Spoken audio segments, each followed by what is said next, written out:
powerhouses of Irish football gone, the Premier Division this season will certainly have a very different feel to it for Derry City and Cork, now under the control of the supporters in the new guise of Cork City Forest Co-op.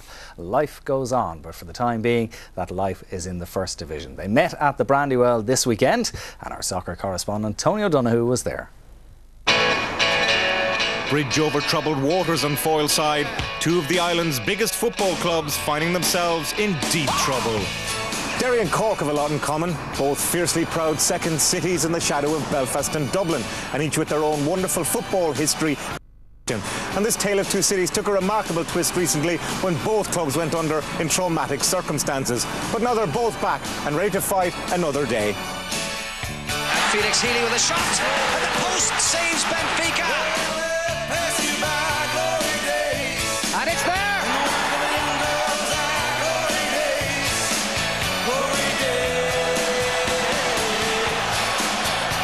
A few weeks ago, Derry and Cork looked dead and buried. Now they're in the graveyard of the domestic game, the First Division. The resurrection of Cork and Derry is sure to breathe new life into the league, but with Finn Harps, Waterford, Shelbourne and Limerick all involved, it's not going to be easy to get out of. Some of the players have been terrific the way they've torn down contracts in the Premier Division, and they would have been better off financially to stay here, because they can see themselves in the Premier here, and this is where they want to be. Will you hope to get out of the division this season? Well, the priority is financial stability. I think the footballing public in Derry wouldn't forgive us for getting into financial problems, but they would forgive us for not getting promotion. So financial stability is the number one priority, but we do want to get back into the Premier League as well. City till I die, I'm City till I die. 9 hours on a bus tests your loyalties, but these Cork fans now own the club they follow. What was the last week like? The last couple of months have been hectic. We're getting used to long weeks, and I've had a lot of them the past year, but this week's been very hectic. I mean, Tommy Dunn's put together a squad in a couple of days' notice, and he's done a fantastic job, and hopefully they'll be competitive enough tonight. That's not really what really is important. What's important is that we've a football team to support this season, and that's what it's all been about.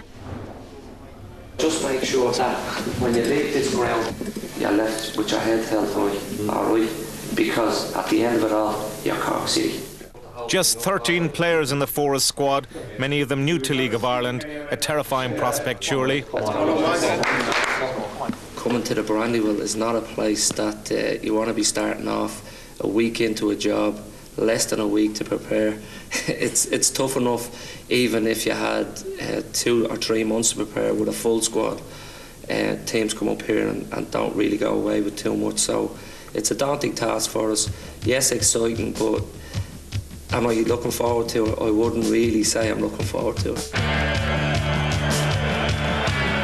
You're changing sides, changing divisions as well. It's an extraordinary story and a strange start of the season for you. Well, I mean, it's good that we're playing Cork. You know, obviously 2 massive teams coming from the Premier Division, but it's a good game to get us started with.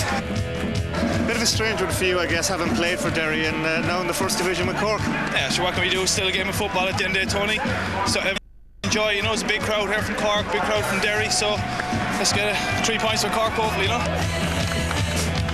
Stephen Kenny's been in this division before with Longford, but for Tommy Dunn, an ex-Derry player, his first test as manager. And his young side were tested. James McLean's cross causing problems for a defence that never played together before. Stephen Mulcahy scrambling away the clearance. That left flank became a familiar supply route for Derry. Vincent Sweeney's header, comfortable for Cork keeper McNulty. Cork rarely threatened in the first half. Graham Cummins' effort bouncing off a defender and into the arms of Gerard Doherty. But after the break, a goal out of nothing. Ian Turner's throw struck sweetly by Davin O'Neill. A goal of quality, a goal to make history as the visitors went 1 up. Assistant manager Greg O'Halloran should expect a talking to for an obvious nudge on Mark Farren. Tommy Dunn and he will no doubt have a frank exchange, especially as the free kick led to the equaliser. Emmett Fryers latching onto Harkin's cross. Derry thought they might have had a penalty. Stephen Parkhouse went down under a challenge from Dave Rogers, but to be fair to the Derry man, he didn't make much of it to referee Paul Tuitt. And so the game ended even. In the circumstances, an honourable outcome. Tough game, Barry. Good result, do you think? Well, could end up being a good result, you know, obviously. First game, you know, it's always hard to get your game going. The pitch wasn't the best either, like, but points a decent result in the end up, obviously. With them, it's going 1-0 up. Must be pleased with that. Excellent. You know, I think the lads worked the socks off for the young lads again. I keep mentioning it for the coming in for Cork City. Excellent, you know. Stephen, you said it's a tough league, and it proved to be a tough game for you. Yeah, it was. You know, we probably didn't play as well as we would have liked. I think Cork set off as, you know, 10 men behind the ball for the whole match. That's a new experience for a lot of these players. You know, it's different. It's an unbelievable start for us considering the week we had.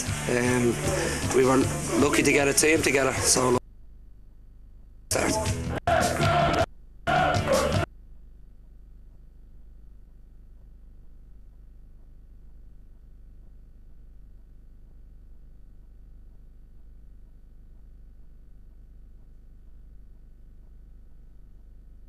They hadn't got a team 3 weeks ago, and they're here. They took the lead in the Brandywell with a cracking goal, and they have gone a long journey back tonight, I think it is, with a point in the bag. I mean, that's football, isn't it? That's why we're here. So terrific atmosphere and a great result, especially here in the Derry Social Club. We've learned the First Division isn't such a scary place after all. How was it for you? Oh, it was great. I just enjoyed it. Like I was at every match last season. I'm going to be at every match this season. No matter where it is, I'll be there. And I just can't go the place has never been to before. Now for the Cork lads, it was a long journey for you certainly, but worth it in the end? Absolutely, 9 days old and a draw away at the Brandywell. I mean, you take that any time of the season, but given the week we've had, it's just absolutely fantastic. Can't believe it. It's brilliant. No division between these fans. Derry and Cork supporters just happy to be back in the game. And great to see them mixing there as well. Paul, you played for Derry. Obviously you managed Cork until recently.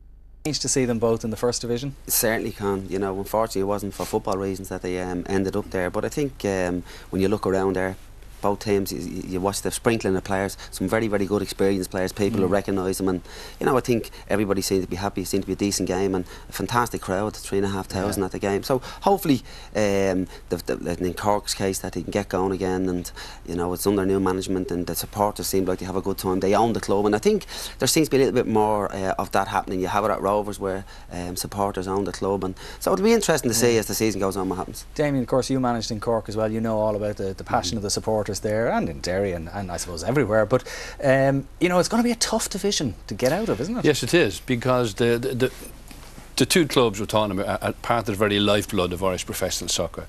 With proper administration, there's no doubt they'll be back in the highest division in not too distant future. In the meantime, everybody's going to want to play them. They're going to bring crowds everywhere they go, and in Turner's Cross and in the Brand will be great atmospheres. They will motivate all the opposition, which will make the task harder. But the most important thing is the back in football, so even Cork's point of view in particular. Yeah, it was great to see those supporters make the journey and all that kind of stuff. Tony, you know, we haven't mentioned Shelbourne, Waterford, Finn Harps.